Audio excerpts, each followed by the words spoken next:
আত্মীয়র কাছে কখনো হাত পাতবেন না।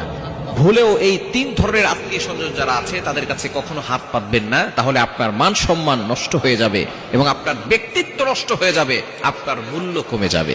যদি আপনি আপনার ব্যক্তিত্ব ধরে রাখতে চান, যদি আপনি আপনার মূল্য ধরে রাখতে চান, আপনার সম্মান ধরে রাখতে চান, তাহলে কখনো এই তিন শ্রেণীর মানুষের কাছে, আত্মীয় স্বজনের কাছে আপনি কখনো হাত পাতবেন না।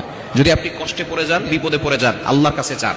আমরা বিপদে পড়ার সাথে সাথে টাকা পয়সা লাগলে আমরা বড় লোক যারা আত্মীয় স্বজন আছে তাদের কাছে ছুটি না।